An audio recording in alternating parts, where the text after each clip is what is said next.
Hi everyone, मैं हूं आप सभी का अपना प्रशांत भैया और लेकर आ गया हूं रैपिड रिवीजन का अगला चैप्टर और आखिरी चैप्टर क्लास 10th की साइंस का, जिसका नाम है आर एनवायरमेंट। देखो, अगर तुमने रैपिड रिवीजन इससे पहले नहीं देखा है तो जाकर देखो। सारे चैप्टर के रैपिड रिवीजन यानी 15 से 20 मिनट के अंदर आप सारे चैप्टर्स को रिवाइज कर सकते हो।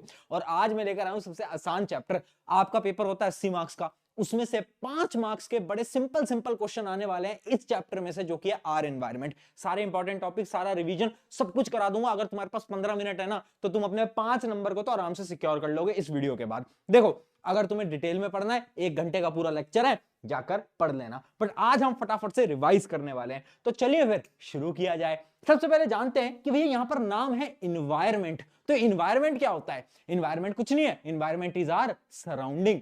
जैसे कि मान लो मैं दिल्ली में रहता हूं, कोई चंडीगढ़ में रहता है, कोई बोल रहा है भैया मैं तो तमिलनाडु में रहता है, कोई कहता है कि मैं कश्मीर में रहता हूं। सबका अपना अपना इन्वायरमेंट है। तो ये जो इन्वायरमेंट है ना, ये क्या है? एक प्रकार से सराउंडिंग है जहां पर हम रह रहे हैं। ठीक है, तो बेसिकली इन्वायरमेंट क्या होता है? इन्वायरमेंट होता है everything that is around which include both living and non living things. जो भी अपने अराउंड, हमारा वो क्या है? इन्वायरमेंट है। बट यहां पर एक सवाल आता है, फिर भैया इकोसिस्टम क्या होता है? इकोसिस्टम बड़ा ही खतरनाक शब्द है, बार बार आता है। अब देखो, इकोसिस्टम क्या होता है? एक कम्युनिटी है जहां पर लिविंग और नॉन लिविंग थिंग्स होती हैं और वो आपस में इंटरडिपेंडेंट होती हैं। जैसे कि मैं एग्जांपल लेता हूं, किसका मैं एग्जांपल लेता हूं? लेक का। तुमने नदी देखी है, लेक देखी है, उसमें क्या होता है? उसके अंदर फिश भी होती हैं, प्लांट्स भी हैं। वाटर क्या है? Non living. प्लांट्स क्या है? लिविंग। फिश क्या है? लिविंग। और ये आपस में ना एक दूसरे पे क्या है? इंटरडिपेंडेंट है। जैसे कि तुम और मैं आपस में इंटरडिपेंडेंट है, मुझे पढ़ाना है, तुम्हें पढ़ना है ना? उसी प्रकार से इकोसिस्टम में लिविंग नॉन लिविंग थिंग आपस में क्या होती है? इंटरडिपेंडेंट होती हैं। ठीक है, ये रही उसकी एग्जैक्ट डेफिनेशन। अगली बात करते हैं, अच्छा नोट्स मिल जाएंगे डिस्क्रिप्शन में, जाकर देख लेना। अब बात करते हैं, इकोसिस्टम 2 प्रकार के होते हैं। एक होता है अपना नेचुरल। नेचुरल के नाम से समझ आ रहा है वो इकोसिस्टम जो कि नेचर में ऑटोमेटिकली है। जैसे कि एग्जांपल क्या है भैया? एग्जांपल है फॉरेस्ट। फॉरेस्ट एक टाइप का इकोसिस्टम है। लेक, ओशन, ये सब क्या है? ये एक टाइप के इकोसिस्टम है। अभी जो नेचुरल इकोसिस्टम होता है ना, ये भी 2 टाइप का होता है। एक होता है इक्वेटिक। इक्वेटिक यानी पानी वाली जितनी जगह होती है, जैसे कि आपकी मेरीन, फ्रेश वाटर।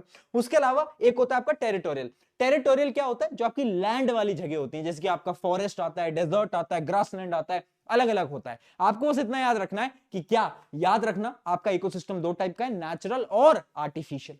आर्टिफिशियल में क्या होता है? आर्टिफिशियल का मतलब है मैन मेड इकोसिस्टम, यानी हम जो है ना, हम हमारी मदद से इकोसिस्टम को चला रहे हैं। एग्जांपल क्या है? सबसे अच्छा एग्जांपल है आपके घर का गार्डन। अगर तुम गार्डन में पानी नहीं दोगे, चीजें नहीं ग्रो करेंगी। एक और एग्जांपल है इक्वेरियम। और यहां पर एक पेपर में क्वेश्चन तुम्हारे आने वाला है इक्वेरियम में, वो मैं आपको आगे बता दूंगा। ठीक है, तो देखना, ये कुछ एग्जांपल हो गए किसके? आर्टिफिशियल इकोसिस्टम के। अब आगे बढ़ते हैं, अब देखते हैं कि कंपोनेंट्स क्या होते हैं इकोसिस्टम के। 2 कंपोनेंट होते हैं, एक होता है बायोटिक, एक होता है अबायोटिक। बायोटिक का मतलब क्या होता है? लिविंग। बायोटिक का मतलब क्या होता है? लिविंग। और अबायोटिक का मतलब होता है नॉन लिविंग।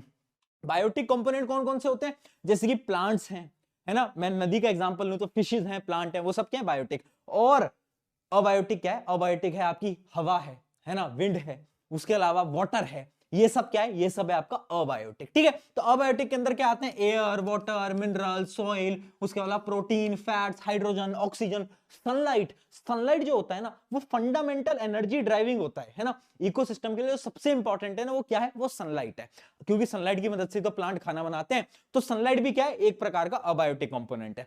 बट बायोटिक में क्या आता है? ये बहुत इंपॉर्टेंट है, यहां से सवाल आता है। देखो, बायोटिक कंपोनेंट में 3 कंपोनेंट होते हैं। सबसे पहला कंपोनेंट क्या है? सबसे पहला कंपोनेंट है प्रोड्यूसर्स। प्रोड्यूसर कौन होते हैं? जो कि खाने को बनाते हैं, खुद का खाना जो खुद बनाते हैं। जैसे कि प्लांट्स, प्लांट्स खुद का खाना खुद बनाते हैं ना, याद है ना? जो कैसे कार्बन डाइऑक्साइड लेते हैं, है ना? हाँ, याद आ गया। ठीक है, तो वो क्या बनाते हैं? उनको अपन क्या बोलते हैं? प्रोड्यूसर्स। प्लांट क्या है? प्लांट एक टाइप के हैं अपने प्रोड्यूसर्स। अगले आ जाते हैं कंज्यूमर। कंज्यूमर वो है जो कि खाने वाले हैं। क्या है? जो कि दूसरों पे डिपेंडेंट है खाने के लिए, जैसे कि हम है ना, डॉग्स हैं, टाइगर है, ये सब क्या है? ये सब कंज्यूमर है। उसके अलावा लास्ट आ जाता है डीकंपोजर। डीकंपोजर क्या होते हैं? डीकंपोजर वो बैक्टीरिया, वायरसेस, सारी चीजें होती हैं जो कि क्या करते हैं? Decomposes the dead plant and animal, यानी वो डेड प्लांट एनिमल को डीकंपोज कर देता है। ठीक है, इतना समझ में आ गया। अब देखना, यहां पर कंज्यूमर भी ना बेटा अलग अलग टाइप के होते हैं। कितने टाइप के कंज्यूमर होते हैं? Primary consumer, secondary consumer, tertiary consumer. समझ नहीं आ पाया? समझाता हूं, देखो। जैसे कि एक एग्जांपल लेते हैं, प्लांट है, प्लांट को खाया रैट ने, यानी चूहे ने, चूहे को खाया बिल्ली ने, बिल्ली को खाया टाइगर ने। अब यहां पर ध्यान से देखना, जो प्लांट है ना वो क्या है, वो है आपका प्रोड्यूसर। हाँ, और जो प्रोड्यूसर को खाएगा ना वो मेरा कहलाएगा पीसी। पीसी यानी प्राइमरी कंज्यूमर, है ना, जो सबसे पहले प्रोड्यूसर को खाएगा, ये क्या है प्रोड्यूसर, ये क्या है प्राइमरी कंज्यूमर। अब जो इसको खाएगा वो कौन कहलाएगा, वो कहलाएगा अपना सेकेंडरी कंज्यूमर, ठीक है, और जो इसको खाएगा वो कहलाएगा मेरा क्या, टर्शरी कंज्यूमर। समझ पाए, कंज्यूमर भी अलग अलग टाइप के हैं, प्राइमरी सेकेंडरी टर्शरी, ठीक है। अब इसके बाद क्या होगा, इसके बाद इस टाइगर को क्या करेंगे, डीकंपोजर, जब टाइगर मर जाएगा तो टाइगर को डीकंपोज करके वापस से नेचर के अंदर क्या कर देंगे, इसके जितनी भी चीजें होती हैं, टाइगर जब डेड हो जाएगा तो डीकंपोज करेंगे और नेचर के अंदर सारी चीजें चली जाएंगी, है ना। यानी एक पूरी की पूरी साइकिल बन चुकी है, और इसलिए बोला जाता है, याद रखना है, क्वेश्चन बता रहा हूं, इकोसिस्टम इज साइक्लिक। आप देख सकते हो जहां से शुरू हुआ वहीं से ही खत्म हो गया, इस वजह से बोलते हैं इकोसिस्टम इज साइक्लिक, ठीक है। ये कंपोनेंट जो है इंपॉर्टेंट है, सारे कंपोनेंट याद रखने हैं। वैसे कंज्यूमर में देखो अलग अलग टाइप भी होते हैं, हर्बीवोर, हर्बीवोर कौन होते हैं, जो कि प्लांट्स को खाते हैं, कार्निवोर जो कि दूसरे जानवरों को खाते हैं, ओमनिवोर जो कि दोनों जानवरों को खाते हैं, मतलब हर्बीवोर कार्निवोर दोनों, है ना, ठीक है। तो ये समझ में आ गया। अब देखना इंपॉर्टेंट चीज क्या है, यहां पर एक और सवाल आता है कि आर्टिफिशियल इकोसिस्टम होते हैं ना, जैसे कि एक्वेरियम, उनको क्लीन करने की जरूरत पड़ती है, बट हम कभी नदी को तो क्लीन ही नहीं करते, ऐसा क्यों, ऐसा इसलिए, याद रखना, क्योंकि आर्टिफिशियल इकोसिस्टम के अंदर एक कमी है। क्या कमी है, उनके पास डीकंपोजर नहीं है। कौन नहीं है, उनके पास बेचारे ये नहीं है।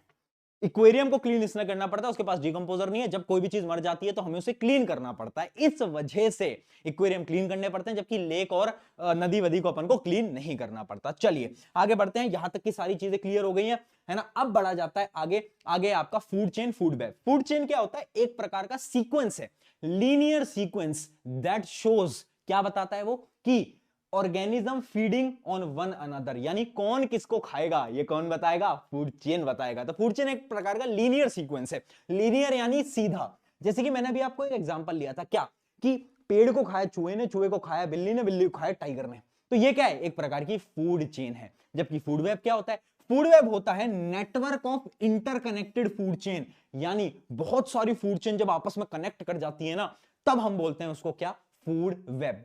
बहुत सारी फूड चेन कनेक्ट करके उसको अपन ने बोला फूड वेब।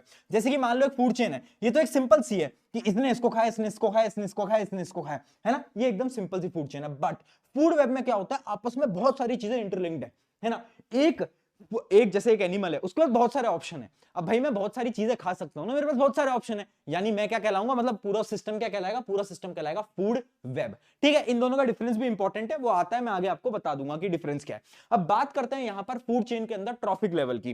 ट्रॉफिक लेवल क्या होता है भैया, ये तो हमें समझ ही नहीं आ पाया कभी, मैं बता रहा हूं, रुक जाओ। ट्रॉफिक लेवल बड़ी सिंपल सी चीज है, वो ये बताता है, जैसे कि तुम्हारी क्लास में तुम बताते हो ना कि तुम फर्स्ट रैंक आए हो, सेकंड आए हो, थर्ड आए हो, उसी प्रकार से ट्रॉफिक लेवल ये बताता है it is the position of organism occupied in food chain. Food chain के अंदर क्या पोजीशन है मेरी, वो बताएगा। जैसे कि प्लांट है, प्लांट ट्रॉफिक लेवल 1 पे, प्लांट को खाए चूहे ने, चूहा किस पे आ गया, ट्रॉफिक लेवल 2 पे, फिर बिल्ली ने ट्रॉफिक लेवल 3, फिर टाइगर ने ट्रॉफिक लेवल 4। तो इस प्रकार से आपके क्या होते हैं trophic level, first level, second level, third level, fourth level, ठीक है। क्या ये बात समझ में आ गई। अब आ जाता है इस चैप्टर का सबसे इंपॉर्टेंट, और जहां से क्वेश्चन 101% आएगा, 10% लॉ। 10% लॉ ऑफ एनर्जी क्या बोलता है कि जब एक ट्रॉफिक लेवल से दूसरे ट्रॉफिक लेवल में एनर्जी पास होती है तो पता है क्या होता है, तो सिर्फ 10% एनर्जी जा पाती है। इस डेफिनेशन को याद करके जाना कि एक ये थ्योरी है जिससे कि ये पता चलता है कि ट्रॉफिक लेवल में एनर्जी पास होने पे सिर्फ 10% एनर्जी पास होती है। भैया समझ नहीं आ पाया, एग्जांपल से समझते हैं। इमेजिन करो एक फूड चेन है, फूड चेन कैसी है, ट्री यानी ग्रास को खाया डियर ने, डियर को खाया टाइगर ने। अब अगर मेरे ट्री के पास है 1000 जूल ऑफ एनर्जी, तो मुझे बताओ टाइगर के पास कितनी एनर्जी होगी। ऑब्वियस ही बात है, इसका 10% निकाल लो। और एक ट्रिक बता रहा हूं, जब भी 10% निकालना हो ना तो सिर्फ डिवाइड बाय 10 करते चलना। जैसे 1000 को डिवाइड बाय 10 कर दो, कितना आ गया आपका, ये आ गया 100। 100 को डिवाइड बाय 10 कर दो, कितना आ गया 10। यानी टाइगर के पास जो एनर्जी बचेगी ना, वो पता है कितनी बचेगी, सिर्फ 10 जूल। क्यों, क्योंकि 10% एनर्जी इधर आई, फिर उसकी 10% एनर्जी आगे आई। इसका एक और क्वेश्चन देखते हैं। क्वेश्चन में क्या देगा, बोलेगा एक ये फूड चेन है, अब रैट की आपको यहां पर एनर्जी गिवन है, देखो रैट की एनर्जी गिवन है, और बोलेगा कि ह्यूमन की एनर्जी बताओ। तो क्या करोगे, 10 से डिवाइड करते हो चलोगे, 10 से डिवाइड करो ये हो जाएगा 1000, 10 से डिवाइड करो ये हो जाएगा 100, 10 से डिवाइड करो ये हो जाएगा 10, है ना। तो बस ये ह्यूमन पहुंच गए हम। तो कितना आ गया, ह्यूमन की एनर्जी आ गई 10 जूल। तो ये है आपका ऐसा प्रोसेस, ठीक है। तो ऐसे क्वेश्चन आने वाले हैं 10% लॉ के ऊपर 101% आएगा। एक और क्वेश्चन बता रहा हूं, food chain is always linear, यानी इकोसिस्टम तो साइक्लिक था बट फूड चेन हमेशा लीनियर होता है। फूड चेन कैसा, एकदम सीधा है ना, ऐसा नहीं है कि जहां से शुरू हुआ वहीं से खत्म होगा, ऐसा पॉसिबल नहीं होता फूड चेन के अंदर, इकोसिस्टम में ऐसा पॉसिबल होता है। याद रखना है, क्वेश्चन बार बार आते हैं। अब आगे बात करते हैं एक नए कॉन्सेप्ट के ऊपर। एक नया कॉन्सेप्ट क्या है, बायोमैग्निफिकेशन। बट उससे बढ़ने से पहले एक इंपॉर्टेंट चीज समझ लो कि जो ग्रीन प्लांट होते हैं ना, वो 1% सोलर एनर्जी को एक्वायर करते हैं, यानी जो सूरज से जो जितनी भी एनर्जी आ रही है ना, उसको सिर्फ 1% प्लांट आपके एक्वायर कर पाते हैं। फिर तो 10%, 10%, 10%, 10% आगे बढ़ता जाता है। बायोमैग्निफिकेशन की बात करते हैं। बायोमैग्निफिकेशन क्या बोलता है, progressive accumulation of harmful chemicals in trophic levels. यानी एक एग्जांपल लेते हैं, पानी में ना टॉक्सिक सब्सटेंस थे। कौन से टॉक्सिक सब्सटेंस थे, पानी के अंदर थी मरकरी। अब पानी, प्लांट ने उस पानी से क्या बनाया, अपना फूड बनाया। अब प्लांट को खाया, यानी अगले ट्रॉफिक लेवल पे एनर्जी पास हो रही है, ठीक है। तो ये रूल ये बोलता है, बायोमैग्निफिकेशन ये बोलता है कि जब भी एनर्जी पास होती है एक ट्रॉफिक से दूसरे ट्रॉफिक पे, तो जितने भी टॉक्सिक सब्सटेंस है ना, उनकी कंसंट्रेशन बढ़ने लगती है। यानी मछलियों ने खाया, अब मछलियों ने क्या करा, मछलियों के पास और मरकरी आ गया, उसको बड़ी मछली ने खाया, उसके पास और मरकरी आ गया। फिर एक ह्यूमन ने उस मछली को खाया, तो ह्यूमन के अंदर बहुत ज्यादा क्या आ गया, बहुत ज्यादा टॉक्सिक सब्सटेंस आ गया।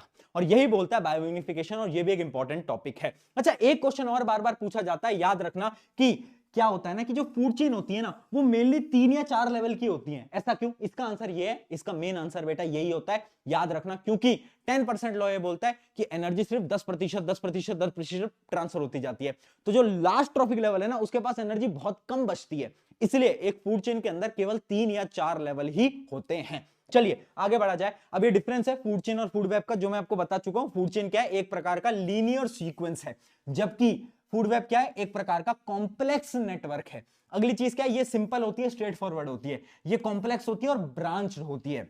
उसके अलावा each organism is linked to one another, सीधी चेन है, एक दूसरे से रिश्ता है।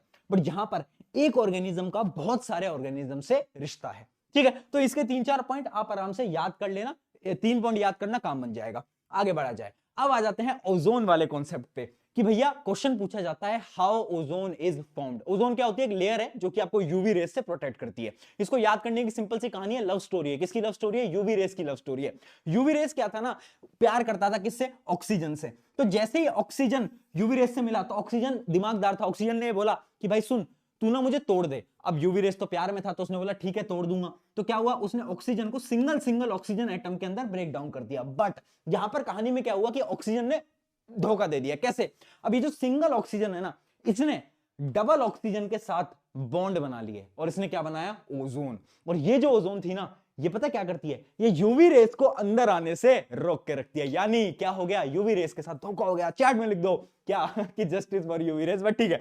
तो यूवी रेस से क्या हो गया, प्रोटेक्ट कर रही है ओजोन, ये ओजोन फॉर्म होती है। अब सवाल यहां पर आता है कि how ozone is formed and ozone deplete कैसे हो रही है, ओजोन कम कैसे हो रही है। तो उसका रीजन क्या है, उसका रीजन सिंपल सा है, कुछ केमिकल्स हैं, जैसे एक केमिकल का नाम है CFC, क्लोरोफ्लोरोकार्बन। क्लोरोफ्लोरोकार्बन क्या करता है ना, जो आपके रेफ्रिजरेंट वगैरह से निकल के आता है, एसी से निकलता है, वो ऊपर जाता है ना, वो बोलता है यूवी रेस से तेरा बदला मैं लूंगा, वो ऊपर जाता है और यूवी रेस जैसे उस पर टकराता है तो क्या होता है, वो क्लोरीन के अंदर टूट जाता है। और वो क्लोरीन क्या करता है, इस ओजोन को वापस से क्या करता है, वापस से ऑक्सीजन के अंदर कन्वर्ट कर देता है। तो यहां पर ओजोन ब्रेक हो जाती है। अब उस ओजोन के ब्रेक होने से पता क्या हो रहा है, बहुत सारी बीमारी हो रही है, स्किन कैंसर हो रहा है, सारी प्रॉब्लम क्या हो रही है, ओजोन के ब्रेक हो जाने से। याद रखने कमिटी है यूएनईपी, यूएनईपी ने क्या बनाया, बहुत सारे प्रोटोकॉल्स बना रखे हैं, क्या, ओजोन को बचाने के लिए, है ना। तो ओजोन डिप्लेशन को रोकने के लिए यूएनईपी ने क्या है, बहुत सारे प्रोटोकॉल्स बना रखे हैं।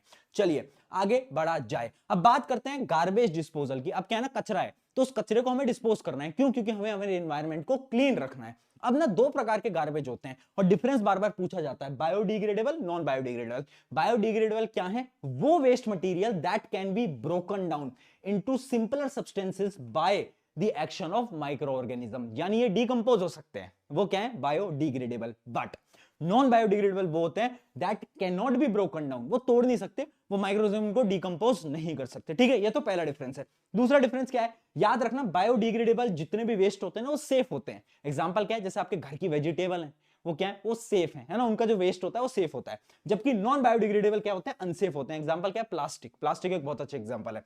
अगला क्या है, ये जो होते हैं बायोडिग्रेडेबल, ये नेचुरल सब्सटेंसेस के बने होते हैं, बट ये जो है ये सिंथेटिक सब्सटेंस के बने होते हैं। अगला क्या है, परसिस्ट फॉर लेस टाइम। याद रखना, बायोडिग्रेडेबल नेचर के अंदर बहुत कम समय के लिए परसिस्ट करते हैं क्योंकि वो डिकम्पोज हो जाते हैं, बट ये बहुत लंबे समय तक परसिस्ट करते हैं और ये डिकम्पोज नहीं हो पाते। ठीक है, क्या ये डिफरेंसेस यहां तक समझ में आ गया? एग्जांपल सबको मालूम है। अब सवाल ये आता है कि भैया ये इतने सारे वेस्ट हैं, इन वेस्ट को हम कैसे सही करें, है ना, वेस्ट को डिस्पोज कैसे करें? तो उनके कुछ मेथड होते हैं और मैं एक ही स्लाइड के अंदर सारे मेथड लिख के आया हूं। पहला मेथड क्या है? पहला मेथड बायोगैस प्लांट, यानी जितने भी आपकी जो बायोडिग्रेडेबल वेस्ट है ना, इनको अपन बायोगैस के अंदर कन्वर्ट कर सकते हैं, है ना, और एनर्जी को जनरेट कर सकते हैं। अगला क्या है? अगला है सीवेज ट्रीटमेंट। जितना भी आपका जो वाटर है ना, उसको हम क्लीन करते हैं by the help of sewage treatment. जो भी आपका वेस्ट वाटर होता है उसको क्लीन करते हैं। अगला क्या है? अगला है लैंड फिलिंग। लैंड फिलिंग क्या होता है? जितना भी आपका नॉन बायोडिग्रेडेबल वेस्ट है ना, उसको एक जमीन देखते हैं, खोदते हैं और उसके अंदर क्या कर देते हैं, दबा देते हैं, है ना। आपने देखा होगा बहुत ऐसा एरिया होता है जहां पे वेस्ट को डंप किया जाता है। अगला है कंपोस्टिंग। कंपोस्टिंग बड़ा इंपॉर्टेंट है। कंपोस्टिंग में क्या करते हैं, जितनी भी आपकी जो घर की वेजिटेबल नहीं होती, इसको तुम जाओ एक गड्ढा खोदो, उसके अंदर दबा दो, कुछ समय में वो पता है क्या होगा, वो मेन्योर के अंदर कन्वर्ट हो जाएगा, यानी वो खाद बन जाएगा। और उस प्रोसेस को अपन बोलते हैं क्या? उस प्रोसेस को अपन बोलते हैं कंपोस्टिंग। कंपोस्टिंग से क्या बनता है बेटा? मेन्योर बनता है। अगला कुछ नहीं है, अगला है रिसाइकलिंग और रीयूज। ये दोनों तो आपको पता है, बचपन से पढ़ते आ रहे हैं, चीजों को रीयूज करो और रिसाइकल करो प्लास्टिक को। अगला आ जाता है इंक्रिनेशन। इंक्रिनेशन क्या होता है? जो आपके प्लास्टिक वगैरह या मेडिसिनल वेस्ट होते हैं उनको हाई टेम्परेचर पे जला दिया जाता है, उस प्रोसेस को बोलते हैं इंक्रिनेशन। ठीक है, तो ये हो गए कुछ वेस्ट डिस्पोजल के तरीके, तो इनको आप याद रखना। यहां पर थोड़ा सा लॉजिकल सवाल ज्यादा पूछा जाता है। अब सिर्फ 2 सवाल दूंगा, कमेंट में सही सही आंसर बताओगे। पहला सवाल आपकी स्क्रीन पर, what is the main cause of ozone layer depletion? जल्दी बताओ कमेंट में। और दूसरा क्वेश्चन क्या है, what percentage of energy is transferred from one trophic level to another? बड़ा सिंपल है, जल्दी कमेंट में बताना। On this note, thank you everyone, आज का सेशन एंड करते हैं, बाय।